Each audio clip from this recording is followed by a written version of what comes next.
Biarkan aku berbicara tentang aku dalam konteks aku yang hidup bersama denganmu sekian tahun lamanya.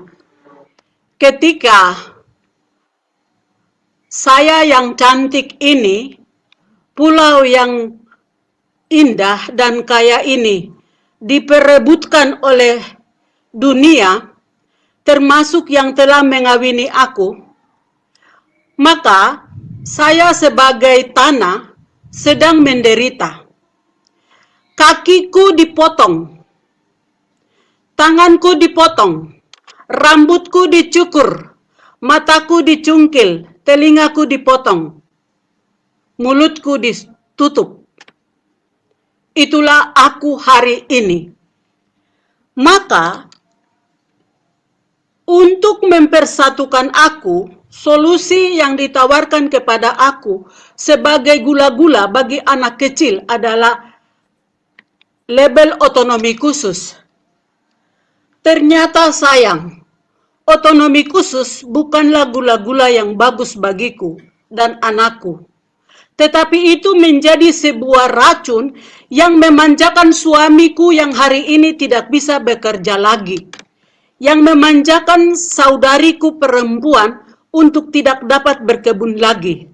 Dan membuat anakku miskin, menderita, dan bahaya stunting yang hari ini digembar-gemborkan menjadi perhatian.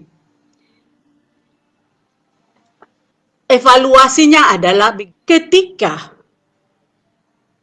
Provinsi Papua dimekarkan menjadi 2, lalu kabupaten dimekarkan menjadi kabupaten baru. Begitu bijaksananya seharusnya melihat bahwa ada apa setelah dimekarkan, apa yang terjadi itu. Setelah kabupaten dimekarkan, berapa orang Papua asli yang sudah sejahtera dengan model yang ditawarkan ini? Berapa perempuan Papua yang sudah menjadi sukses di bisnisnya? Berapa perempuan Papua yang sudah ini? Karena apa? Perempuan Papua sejahtera pasti melahirkan anak yang bagus untuk negeri ini. Itu. Dan itu tidak diperhatikan dan tidak dievaluasi. Saya menyesal bahwa Pak Ponto yang terhormat tidak melakukan sebuah evaluasi yang bisa merekomendasikan terjadi atau adanya kabupaten-kabupaten yang lain. Silakan mekarkan kabupaten lain, silakan. Karena toh manusia juga ada pemekaran di rumah tangga. Tapi apakah yang induknya itu sejahtera baru dimekarkan? Itu. Jangan membudayakan pemekaran itu menjadi sebuah solusi untuk mensejahterakan orang asli. Hari ini lihat, justru Kabupaten Pemekaran di sana terjadi limpangan darah yang sudah mengalir bagaikan Sungai Balim dan Mambramo. Apakah itu menjadi sebuah evaluasi yang memuji, yang meyakinkan Republik ini sehingga mau ada pemekaran? Bagi saya setuju ada pemekaran, tetapi tutup dulu keran darah yang sedang mengalir. Berikan saya tisu untuk air mata ini, menangisi suami saya, menangisi anak saya. Berikan itu dulu, baru bicara soal pemekaran. Itu. Maka pertanyaan saya adalah, pemekaran ini untuk siapa? Jika dalam pemaparan Bapak Markus Haluk tadi mencatat dan menyampaikan begitu sedikitnya orang asli Papua di negerinya sendiri, pertanyaan, kabupaten ini untuk siapa? Bukankah kabupaten Pemekaran ini dipakai sebagai salah satu lumbung emas bagi orang yang datang dengan notabene mau melayani saya, ternyata mengeruk isi perut saya. Ini hal-hal ini yang harus dikritisi. Minta maaf, saya lihat bapak-bapak berbicara terlalu dengan undang-undang, dengan ini, tapi undang-undang tidak memberi saya makanan. tidak memberi saya kekenyangan.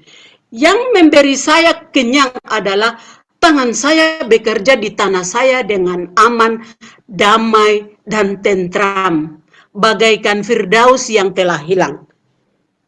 Selanjutnya, evaluasi yang harus ada terhadap Kabupaten Pemekaran adalah bagaimana tingkat kemajuan ekonomi di suatu tempat, bagaimana tingkat pendidikannya, kesehatannya, politiknya, apakah itu sudah dibuat bagus dan dirasa bahwa yang ini sudah tidak terlayani, maka kita lakukan pemekaran lagi.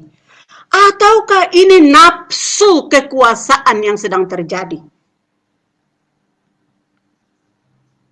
Itu yang ketiga poinnya. Yang selanjutnya, yang berikut adalah sebaiknya jangan ada dusta di antara kita. Jika ya, katakan ya. Jika tidak, katakan tidak. Selebihnya berasal dari iblis.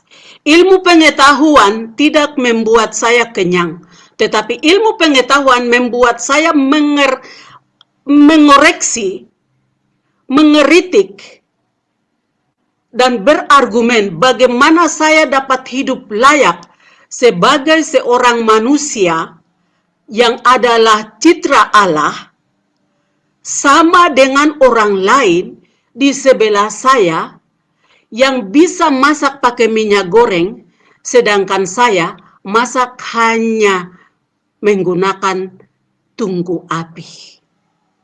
Hanya rebus-rebus saja. Pemekaran untuk siapa, bapak-bapak? Pemekaran untuk siapa? Saya perempuan ada setengah mati, kandungan sudah capek melahirkan anak yang dibunuh. Anak saya sudah tidak kuliah di Jayapura ini, di kota-kota. Mereka sudah mau dipulangkan dari luar negeri hari ini. Dari Jawa mereka dipulangkan. Dari pulau-pulau lain, negara lain sudah dipulangkan. Capek saya kandungan ini melahirkan anak ini. Dia tahu bahwa dia di negeri yang kaya.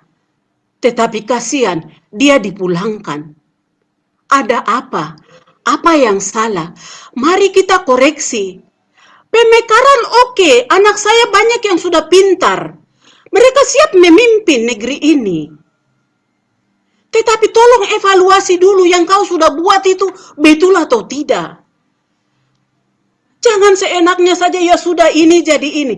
Itu artinya bahwa setelah sekian tahun saya kawin dengan engkau perkosa saya. Saya sudah beri susu saya sudah beri madu saya, namun hari ini engkau perkosa saya dengan apa yang saya punya. Maka sekarang saya mau kasih tahu bahwa untuk apa engkau masih mau bersanding dengan saya yang cantik ini.